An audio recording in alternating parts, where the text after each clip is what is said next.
Assalamualaikum warahmatullahi wabarakatuh. Kami dari kelompok 12 ingin mempresentasikan hasil diskusi kami mengenai tentang menganalisa kasus Indra Kents yang beranggotakan 1. Yusula Anggaputra Pradana dengan NIM B200-200-344. Kedua, Fedriawan Jun Mustafa dengan NIM B200-200-345. Yang ketiga, Aisyah Rizky Aulia dengan NIM B200-200-346. Yang keempat, Cindy Anggreni dengan NIM B200-200-347. Dan selanjutnya akan dipresentasikan oleh teman kami Yusila Anggaputra Pradana. Skema Ponzi. Skema Ponzi adalah modus investasi palsu yang membayarkan keuntungan kepada investor bukan berasal dari keuntungan yang diperoleh dari kegiatan operasi perusahaan, namun berasal dari investor selanjutnya yang dilakukan dengan cara merekrut anggota baru. Bisnis dengan skema Ponzi akan kolaps ketika tidak ada lagi anggota baru yang bisa direkrut karena aliran dana akan terhenti, sehingga mengakibatkan ketidakmampuan perusahaan dalam membayar keuntungan kepada investor. Skema ini dicetuskan oleh Charles Ponzi pada tahun 1920 di Amerika Serikat. Ponzi ditangkap dan dipenjara setelah menyebabkan kerugian senilai sekitar 20 juta dolar bagi para penanam modalnya. Investasi merupakan hal yang penting untuk mempersiapkan keuangan di masa depan. Investasi mulai populer saat ini dengan semakin bertambahnya media investasi yang dapat kita pilih. Banyak perusahaan baru bermunculan dengan menawarkan berbagai jenis produk investasi kepada masyarakat. Sayangnya, kesadaran masyarakat untuk berinvestasi tidak dibarengi dengan ketelitian dan kecermatan dalam memilih produk investasi. Penipuan berkedok investasi yang menjanjikan penghasilan besar masih saja mencuri hati masyarakat Indonesia. Pasalnya, mereka selalu berubah dan berinovasi dalam membungkus dan mengemas bisnis yang pada umumnya menggunakan skema Ponzi. Mereka selalu berhasil meyakinkan masyarakat dengan menjanjikan keuntungan yang besar dalam waktu yang relatif singkat. Alih-alih mendapatkan keuntungan, mereka malah terjebak dan menjadi korban penipuan. Saat ini, terdapat beberapa bisnis yang dicurigai menggunakan skema Ponzi dan money game dengan berbasis media sosial atau media sejenisnya. Itu, peserta diwajibkan membayar biaya kepesertaan awal dan mengerjakan tugas dengan menonton video dan menekan tombol suka pada setiap video. Aplikasi ini akan membayar keuntungan setelah peserta selesai mengerjakan tugasnya dengan mengirimkan bukti tangkapan layar atau screenshot kepada pihak aplikasi. Terdapat beberapa level untuk menentukan besarnya keuntungan yang diperoleh. Kenaikan level tersebut diperoleh dengan cara membayar atau top up sejumlah uang kepada pihak aplikasi maupun kepada anggota lain. Dengan skema tersebut, banyak orang yang tertarik untuk mendaftar dan menjadi anggota dengan harapan akan mendapatkan keuntungan yang besar. Namun, hal ini perlu diwaspadai karena proses bisnis yang dijalankan tidaklah jelas. Tidak ada produk yang dijual untuk dijadikan sebagai sumber pendapatan utama, melainkan hanya mengandalkan uang yang berputar antar anggota saja. Berbeda dengan MLM atau multi level marketing, mereka memiliki produk yang jelas untuk dijual. Bonus bagi anggota juga bisa diperoleh dari penjualan produk tersebut. Bonus lainnya juga dapat diperoleh dari penjualan dan pembelian produk yang berasal dari grup atau jaringan. Namun, masyarakat juga perlu mencermati model bisnis MLM tersebut, karena bisa saja bisnis tersebut menggunakan skema Ponzi sebagai pendapatan utama.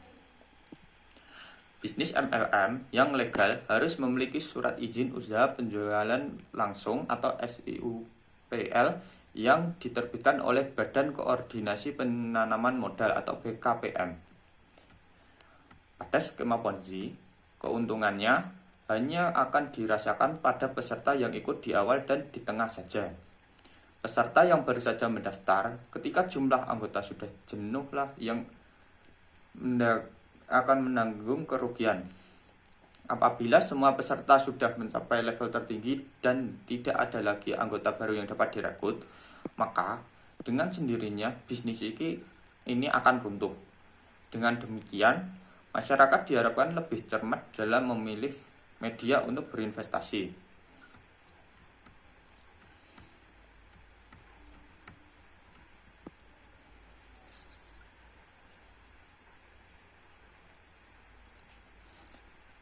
Maka dari itu, meskipun kian meresahkan dan merenggut banyak korban, nyatanya masih banyak orang yang tertipu oleh modus penipuan ini. Hal ini dikarenakan tidak sedikit orang yang terlena dengan iming-iming keuntungan uang cepat dan mudah low risk big return. Cara kerja skema Ponzi. 1. Anggota yang terlebih dahulu bergabung harus merekrut anggota baru. Salah satu cara yang cukup sering digunakan dalam skema Ponzi yaitu anggota terlebih dahulu bergabung diharuskan untuk merekrut anggota baru. Tujuannya tidak lain untuk memperoleh keuntungan sebanyak-banyaknya. Keuntungan yang ada nantinya akan dibagi dengan perusahaan atau lembaga yang menerapkan skema Ponzi ini. Pembagian ini tentunya sudah diinformasikan di awal saat anggota bergabung. Semakin banyak anggota baru, maka lancar pula keuntungan yang masuk ke kantong anggota lama. Kedua, perusahaan merekrut langsung anggotanya.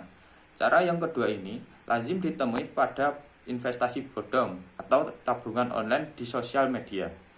Para anggota tidak perlu bersusah payah untuk merekrut anggota baru, sebab perusahaanlah yang akan melakukan tugas tersebut. Bagaimana kehancuran terjadi di skema Ponzi? Adapun tanda-tanda kehancuran skema Ponzi yang akan terjadi apabila 1. Mengalami kemacetan pencairan profit atau krisis likuiditas, dan yang kedua, pemilik investasi, arisan, atau bisnis mulai menghilang atau sulit dihubungi. Ciri-ciri skema Ponzi yang wajib diketahui. Skema Ponzi adalah penipuan dengan ciri-ciri sebagai berikut, yaitu yang pertama, adanya penerapan uang keanggotaan atau pendaftaran saat bergabung. Seperti yang sudah disebutkan sebelumnya, keuntungan yang diperoleh dari bisnis itu yaitu bersumber dari perputaran uang. Uang ini diperoleh dari setiap anggota baru yang kemudian diberikan pada anggota lama sebagai profit dan sebagian diambil untuk pemilik bisnis.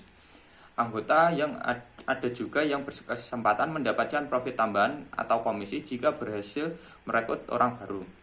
Yang kedua yaitu menjanjikan keuntungan fantastis dengan resiko minim atau high return.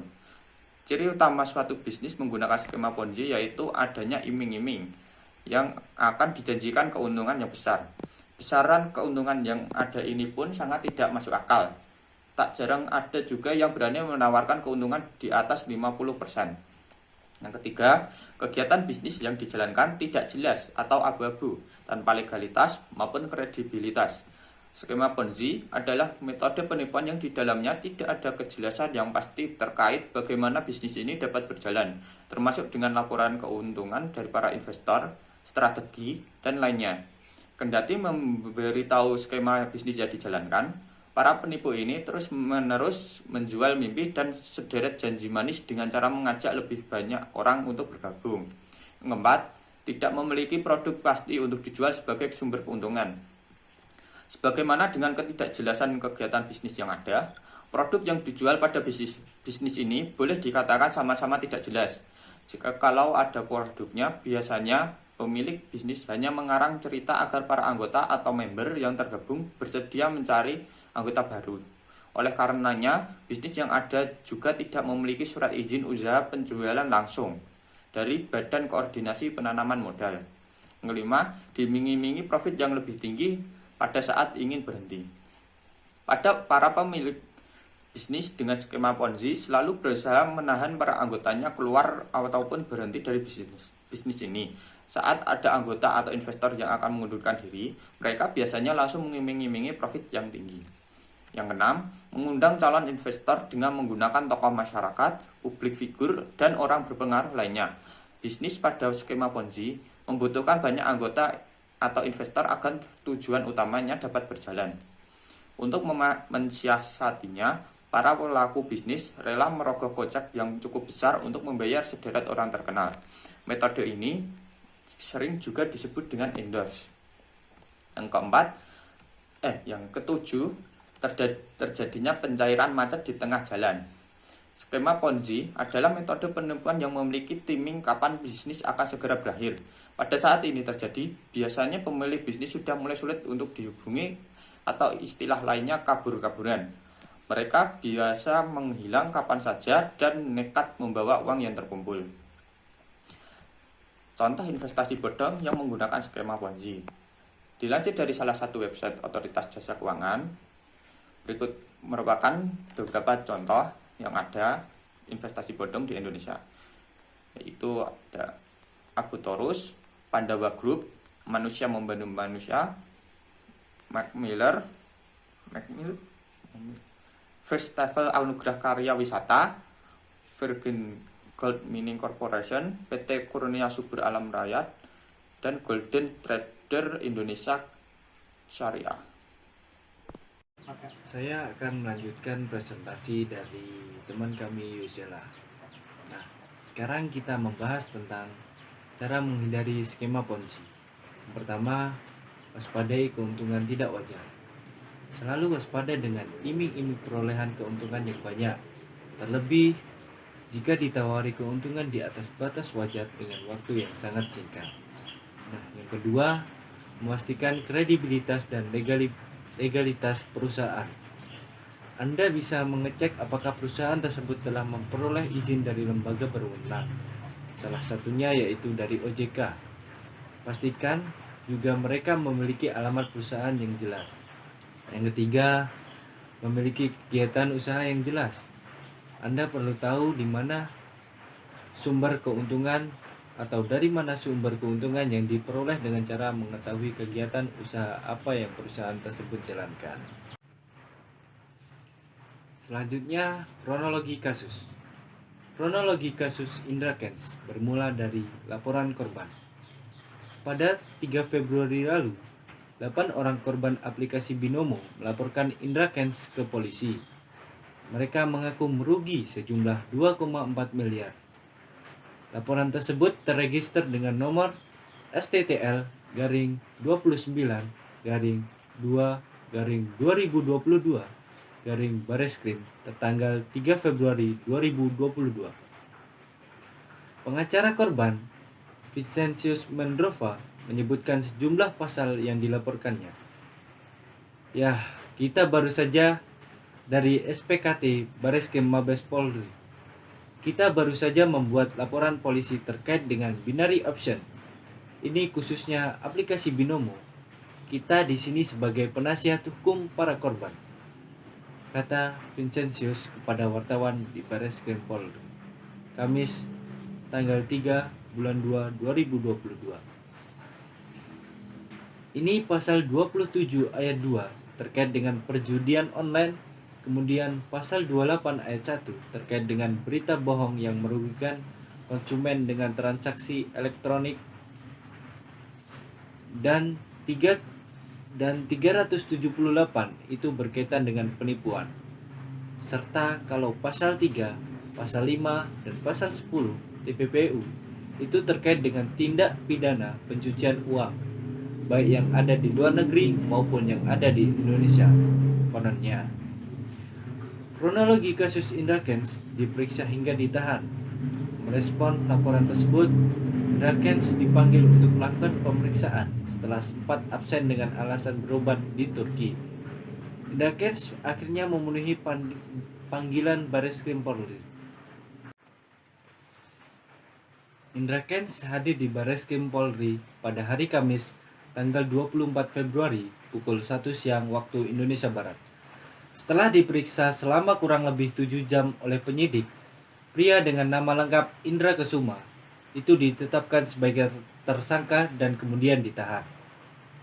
Sudah ditahan, ujar Direktur Tindak Pidana Ekonomi Khusus Bareskrim Brigjen Wisnu Hermawan saat dimintai konfirmasi pada hari Jumat tanggal 25 Februari 2022.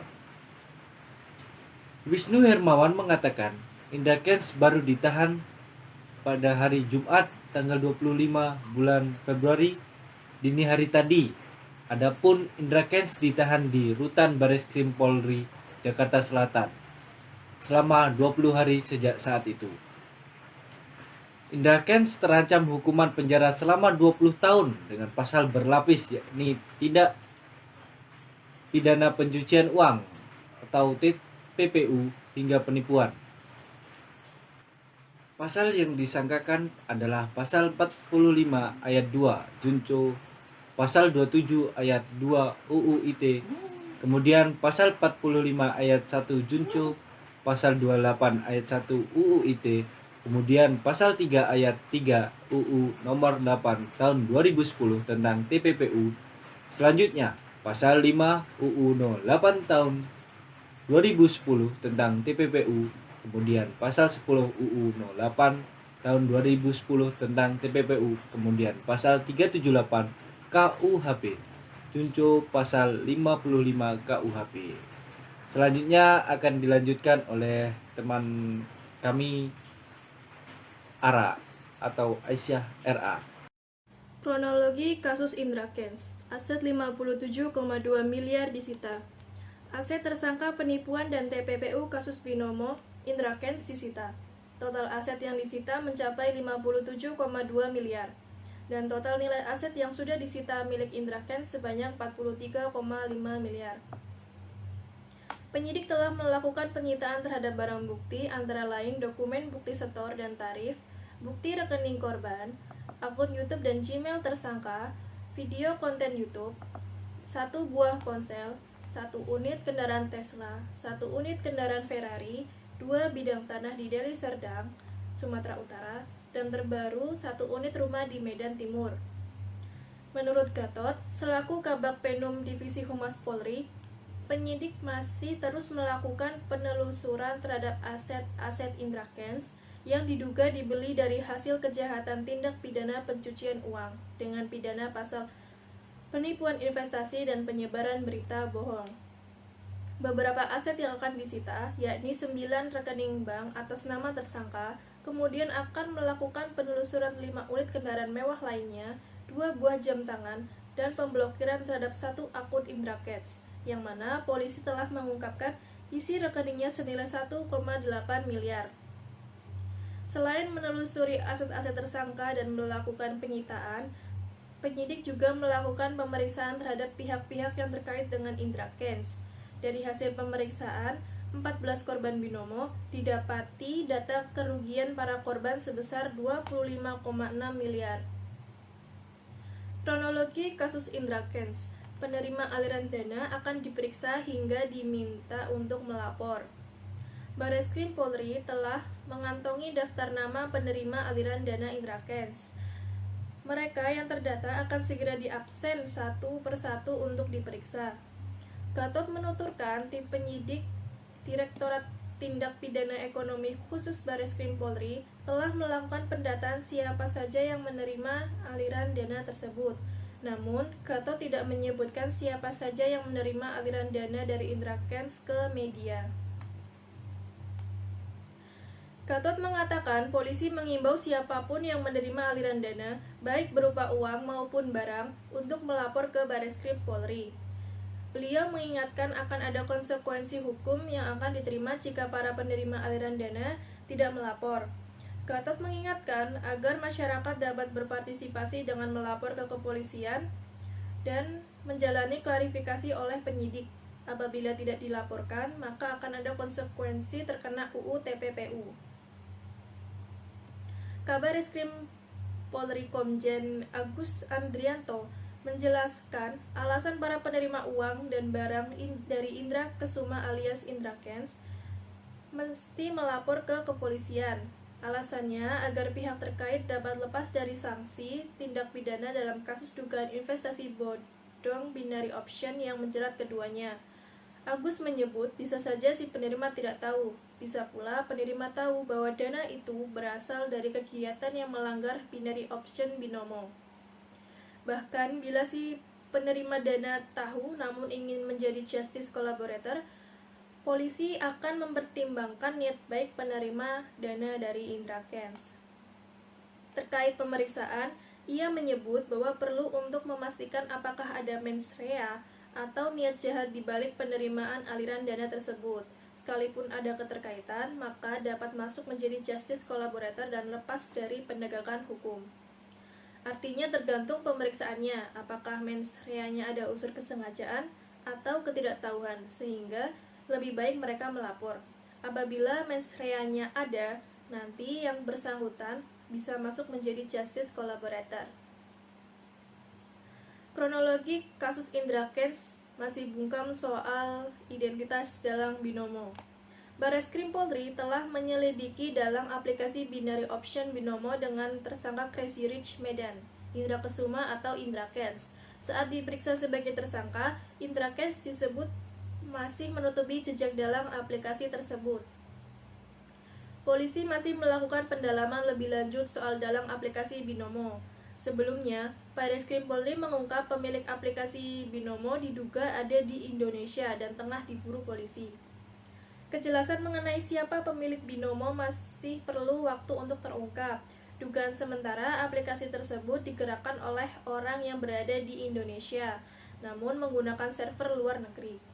Sementara itu, dalam sebuah video milik Ferry Irwandi di kanal YouTube-nya, dijelaskan bahwa pemilik Binomo adalah perusahaan asal Rusia yang juga memiliki cabang di Pulau Karibia.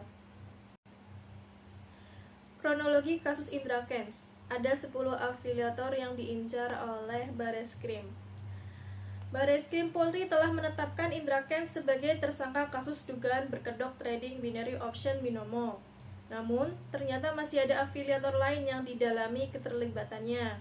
Untuk Indra Kents, penyidik menetapkan tersangka berdasarkan hasil gelar perkara, di mana penyidik menilai Crazy Rich Medan itu melakukan tindak pidana. Pendalaman terhadap afiliator lainnya sebenarnya sudah dari awal dilakukan, sebab dalam pelaporan ada afiliator lain yang turut dipolisikan. Selain itu, pendalaman pun berdasarkan keterangan saksi korban, di mana mereka menyebutkan ada beberapa afiliator dalam aplikasi trading Binomo. Bareskrim Polri mengatakan ada lebih 10 afiliator yang masuk daftar incaran, namun nama afiliator tersebut belum diungkap ke media. Kabag Penum Divisi Humas Polri Kombes Gatot Repli mengatakan afiliator masih dalam penyelidikan. Polri akan turut berkoordinasi dengan Otoritas Jasa Keuangan, Badan Pengawas Perdagangan Berjangka Komoditi, bahkan Pusat Pelaporan dan Analisis Transaksi Keuangan untuk mengecek transaksinya. Kronologi kasus Indra Kents. Sederet pihak turut dipanggil. Nama Rudi Salim sempat mencuat terjerat kasus Indra Kesuma atau Indra Kents. Bahkan beredar kabar Indra Kents mencuci uangnya dengan melakukan pembelian kendaraan mewah di Prestige Motorcars milik Rudi Salim. Indra Kents diketahui pernah melakukan pembelian kendaraan mewah di Prestige Motorcars milik Rudi Salim. Selain Lamborghini merah seharga 9 miliar, Indra Kents juga pernah membeli mobil Rolls-Royce dan Tesla dari showroom Rudi. Namun, kuasa hukum Rudi Salim membantah keterlibatan tersebut. Meski demikian, Rudi Salim turut dipanggil Badan Reserse Kriminal Polri terkait penyidikan perkara dugaan kasus penipuan investasi bodong melalui aplikasi Binomo oleh Indra Kents. Pengusaha showroom mobil Rudi Salim sebelumnya telah dipanggil polisi pada Senin 14 Maret kemarin. Namun dirinya tidak memenuhi panggilan polisi dan meminta dijadwalkan ulang pemeriksaan. Penyidik pun mengabulkan permintaan itu dan akan dijadwalkan kembali pada Jumat 18 Maret pukul 10 waktu Indonesia Barat. Sementara itu, calon mertua Indra Kents turut dipanggil polisi. Penyidik menjadwalkan pemeriksaan terhadap RP, ibu dari Vanessa Kong, kekasih Indra Kents. Pemeriksaan dijadwalkan Selasa 15 Maret. Setelah pada pemeriksaan pertama, Selasa 8 Maret, RP tidak hadir karena alasan sakit. Di sini saya akan memaparkan analisis kasus Indra Kents. Pusat Pelaporan dan Analisis Transaksi Keuangan atau PPATK turut menganalisis terkait maraknya sejumlah orang yang dilabeli Crazy Rich yang terlibat kasus pidana. Salah satunya Indra Kesuma atau Indra Kents. Kepala PPATK Ivan Yustiavandana mengatakan, dari temuan mereka diduga Crazy Rich melakukan tindakan pidana pencucian uang dengan modus investasi bodong. Tak sampai di situ, investasi tersebut menggunakan skema Ponzi. Ivan menuturkan dugaan penipuan tersebut semakin kuat dengan adanya temuan aliran dana investasi bodong milik Crazy Rich tersebut. Mereka biasanya menggunakan hasil penipuan seperti barang mewah yang juga tak dilaporkan ke PPATK. Kemudian, dengan adanya transaksi terkait dengan pembelian aset mewah berupa kendaraan, rumah, perhiasan, serta aset lainnya yang wajib dilaporkan. Untuk lebih lanjut, Ivan menyebutkan penyediaan barang dan jasa atau PBJ wajib melapor ke PPATK untuk kepentingan perlindungan dan informasi, terlebih untuk menelusuri aliran dana. Setiap laporan yang disampaikan merupakan informasi yang memiliki cerita dan makna penting dalam membantu menelusuri aliran dana dalam hasil analisis dan informasi intelijen keuangan lainnya kepada para penyidik untuk diungkapkan. Seperti kronologis kasus IntraCash yang telah diuraikan, menunjukkan terjadinya penipuan investasi melalui aplikasi binomo. IntraCash terjerat kasus modus investasi bodong lantaran aktif sebagai afiliator yang menawarkan keuntungan dari trading lewat aplikasi binomo. Kepolisian membeberkan 6 modus operandi penipuan investasi yang dilakukan oleh Indra Kusuma atau IntraCash dan Doni Salmanan.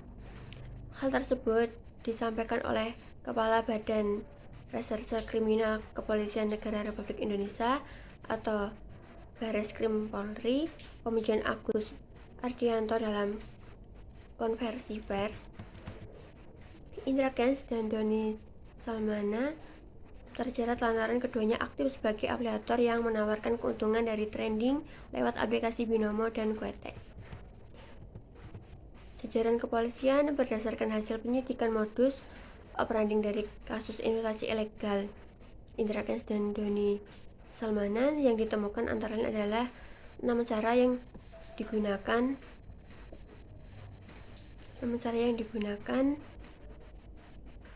adalah sebagai berikut dengan modus meraup keuntungan. Yang pertama, menjanjikan keuntungan atau bunga tinggi. Modus yang pertama ini yakni janji berupa keuntungan serta bunga tinggi dari modal yang telah disetorkan. Modus ini sepertinya menjadi hal yang sering digunakan oleh para pelaku investasi bodong lantaran cukup efektif untuk memikat para korban. Biasanya para korban menjadi investor akan menyerahkan sejumlah uang untuk pengelolaan investasi seperti saham, properti, logam mulia, hingga perdagangan berjangka. Akan tetapi semua itu fiktif. Yang kedua, penggelapan dana nasabah. IntraCash telah menggunakan dana nasabah. Dalam hal ini, investor untuk kepentingan tidak sesuai dengan diperuntukannya. Dana yang awalnya disetor untuk dikelola dan dialokasikan ke instrumen investasi justru digunakan untuk kepentingan pribadi dan kelompoknya. Yang ketiga, pengumpulan dana masyarakat. Kemudian mereka menggunakan penghimpunan dana masyarakat yang bukan anggota koperasi dan selanjutnya digunakan untuk kegiatan perbankan, sehingga bisa dikatakan mereka menggunakan modus seperti halnya sebuah koperasi. Yang keempat, penggunaan aplikasi AI dan bursa komoditas. Modus menggunakan aplikasi artificial intelligence dan memanfaatkan bursa komoditas, robot trading dan binary option fiktif dan ilegal untuk menarik investor untuk menyetorkan sejumlah dana tertentu dan dijanjikan keuntungan lebih banyak. Yang kelima, trading online dengan janji keuntungan tinggi. Modus kelima ini mereka menggunakan dalih trading online di bursa komoditas dengan iming-iming keuntungan yang tinggi sekaligus konstan. Hal itu hanyalah fiktif. Yang kelima, yang terakhir atau yang keenam, trading di bursa komoditas atau platform ilegal. Dan yang terakhir ini, baik Indra Kents ataupun Doni Salmanan telah menggunakan platform serta bursa komoditas yang ilegal. Itu artinya keberadaan platform-platform tersebut tidak mengantongi izin dari otoritas terkait. Untuk selanjutnya, kesimpulan dari kasus Indra Kents ini, kasus Indra Kents merupakan contoh skema Ponzi karena modus investasi bodong yang memberikan keuntungan kepada investor dari uang mereka sendiri dan uang yang dibayarkan oleh investor berikutnya. Jadi, uang yang dibayarkan kepada investor bukan berasal dari keuntungan bisnis individu atau organisasi yang menjalankan operasi ini. Yang dilakukan Indra Kents adalah melakukan penipuan berkedok perdagangan opsi biner melalui aplikasi binomo dan pencucian uang yang dinyatakan bersalah. Mereka melakukan tindakan pidana pencucian uang atau TPPU dan menyebarkan berita bohong dan penyesatan terkait aplikasi binomo. Indra Kents terbukti melanggar Pasal 4A Ayat 1 Undang-Undang Nomor 19 Tahun 2016 tentang perubahan atas Undang-Undang Nomor 11 Tahun 2008 tentang informasi dan transaksi elektronik, dan Pasal 3 Undang-Undang Nomor 8 Tahun 2010 tentang pencegahan dan pemberantasan tindakan pidana pencucian uang. Indra Kents atau Indra Kusuma terdakwa kasus investasi bodong binary option binomo dan dituntut 15 tahun penjara dengan denda 10 miliar. Terdakwa Indra Kusuma mengatakan bahwa ia sudah dimiskinkan akibat perkara investasi bodong binary option binomo yang menjeratnya. Sekian presentasi dari kelompok kami. Apa ada kekurangan dan kesalahan selama penjelasan materi, kami mohon maaf yang sebesar-besarnya. Terima kasih atas perhatiannya. Presentasi kami tutup. Wassalamualaikum warahmatullahi wabarakatuh.